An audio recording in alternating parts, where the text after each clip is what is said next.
It's teaching prep season. Student teachers, come closer. Getting advice for Nina.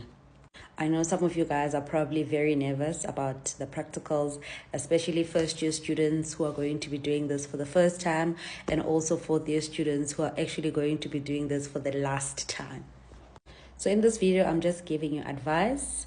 Izinto omele uzazi nezinto omele uzenze in order for you to enjoy your prep week or your prep month.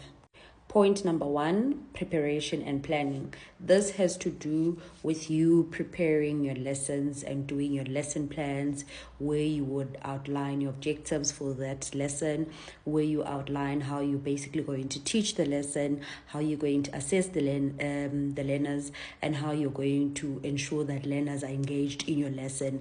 This has to do with you preparing way in advance, making sure that you know your subject content, because if you know your subject content, you will really be confident enough to stand in front of kids and deliver your lesson. However, if you don't know your subject content, that will obviously show in your confidence also. You won't be that confident to deliver that lesson, and you will probably make a lot more mistakes.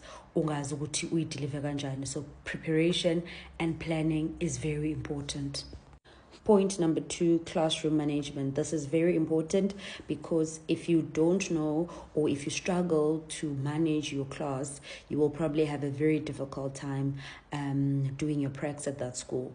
So one thing that you need to do is to set clear expectations with your learners from first day. Set those expectations, set those rules, and be consistent in them. You also need to be very fair and treat all the learners with respect. All the learners, you have to treat them equally. You have to treat them with fairness. You have to treat them with respect. That also creates a positive environment for your kids so that they get to understand you as a person and you get to understand them as a person. They feel you get to understand them also, and they will feel comfortable in your presence to learn and also ask questions and engage in any activities that you give them.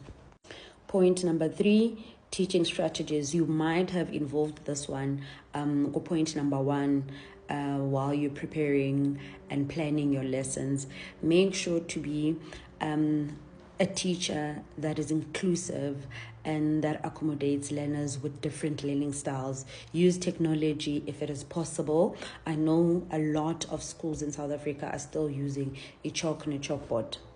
So even if you are at a school that is using a chalk and a chalkboard, I'm sure in university and now ungacabanga indlela a different ongayisebenzisa to just encourage participation yengane lesson. I know other people are probably going to be doing their are doing their practicals at schools as in a technology. You're already using laptops, projectors, whiteboards, and all of that. Explore all of those options and just enjoy yourself.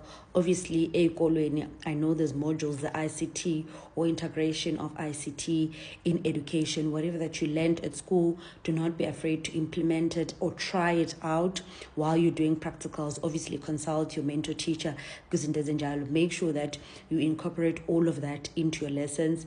Do not because I think I had a situation like this whereby a student teacher was only playing quiz games every lesson. Guys, angisho uyafundisa bese wenza ama-activity. So don't just use one strategy. That is also wasting time. At the end of the day, you are there to teach, you are there to cover content, you are there to cover syllabus. So use different methods to teach and assess the kids.